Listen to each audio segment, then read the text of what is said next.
Hello, my dear students. Today we are going to proceed with the chapter number 2, Nutrition in Animals. In the last topic, we have discussed various parts of human digestive system and we have discussed 5 major parts of digestion. It was ingestion, digestion, absorption, assimilation and egestion. That was all about human beings. Now today's topic is we will be discussing digestion in animals, digestion in grass eating animals. So topic for the day is digestion in grass eating animals. Children, you might have seen many animals like cows, buffaloes. Whenever you must have seen them chewing their food. Even they are not eating something, nothing is given to them to eat, but still they are continuously chewing the food. Why is it so?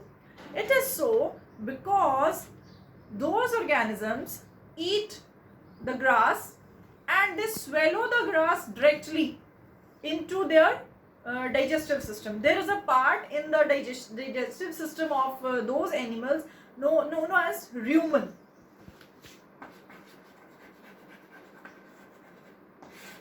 Right? And when they take the grass to the rumen, immediately after taking in the mouth, they swallow the grass and take it to the rumen. There the grass is partly digested. Partly digested food over there is known as cud. The food is partly digested and it is known as cud. This cud is then brought back to the mouth. Those animals brought back the cud to their mouth and chew it again. So this is known as chewing the cud. They bring back the cud from the rumen to their mouth, chew it and then digest it. But this is common in all the grass eating animals, all herbivores, cow, buffalo, horse, deer, rabbit, right? In the case of horse and rabbit, there is caesium. It is present in between esophagus and small intestine. Similar is that of rumen. Okay. Now what happens? They eat grass. Grass contains cellulose. Cellulose is a type of carbohydrate, but it is not easy to digest. For the digestion of cellulose, certain type of bacteria is present in the rumen. In the rumen of such grass eating animals, there is a particular type of bacteria present which digests the cellulose. In the body of human beings, we cannot digest cellulose because that type of bacteria is absent in our body. It is present in the body of cattle only, which feed on this grass, so they can digest this. So this whole process is known as rumination, right?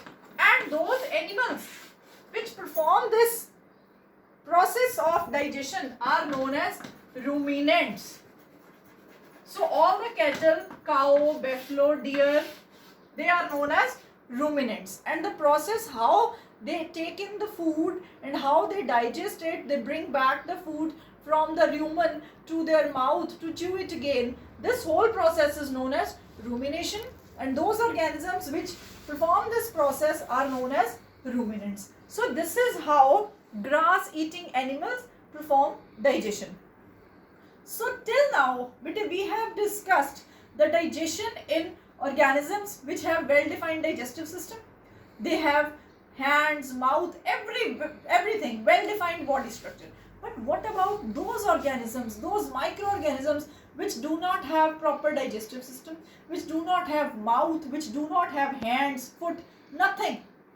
They also feed on something. They also live, they also survive, they get energy, they grow, they repair their body wear and tear. How they do this all? Let us discuss digestion in microorganisms now. The next topic is digestion in microorganisms.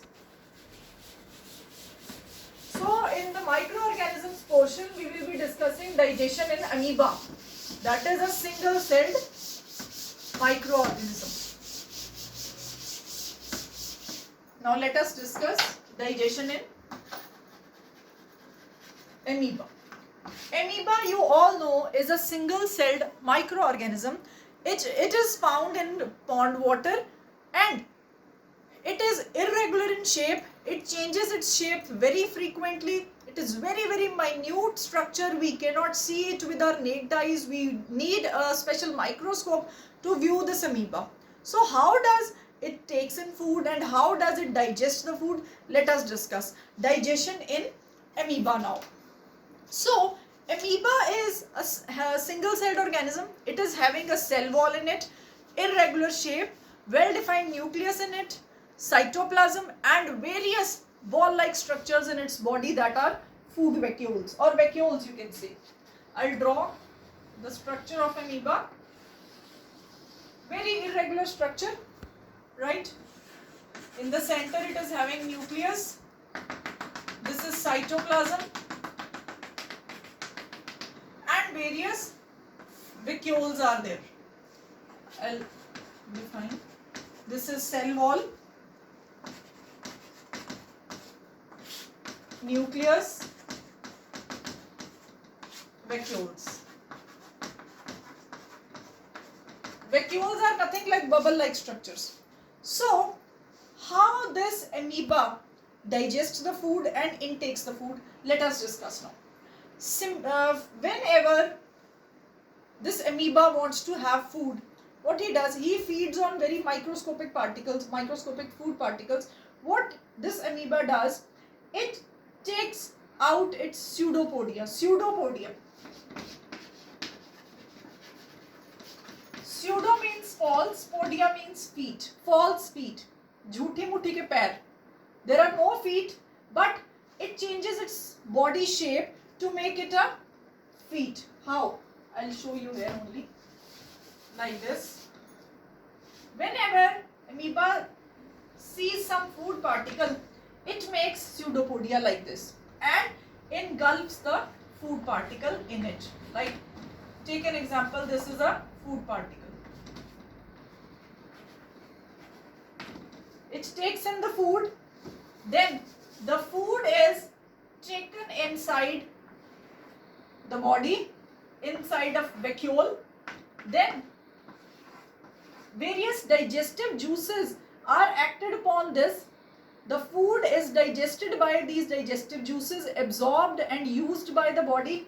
After that, the undigested food or waste food is expelled out of the body. So this is how this amoeba performs digestion. It makes pseudopodia, it extends its pseudopodia, false feet, engulfs the food particle, right? After that, it intakes the food. Various digestive juices act upon the food, use it, digest it, absorb the food, assimilate it, and after that, undigested food or waste food is excreted from the body. This is how amoeba performs digestion. So till now, students, we have discussed digestion in human beings, digestion in grass-eating animals, and digestion in microscopic organisms. If you have considered that in all the cases, food is required for the growth, maintenance, and survival of the organism. Another thing, food is taken in, digestive juices act upon it, make it simple, used by the body, absorbed by the body, assimilated by the body, and in all the cases, the extra food or undigested food or the waste food is expelled out of the body. So basic criteria in all the organisms is same. No doubt body parts, body structure, food particles are different. So this is all about the topic. With this, we have covered all the topics of chapter number 2, that is nutrition in animals. I hope you got it. For any queries, you can ask me. Thank you so much. Read the topic carefully, go through it and try to understand it. Have a nice day. Thank you so much.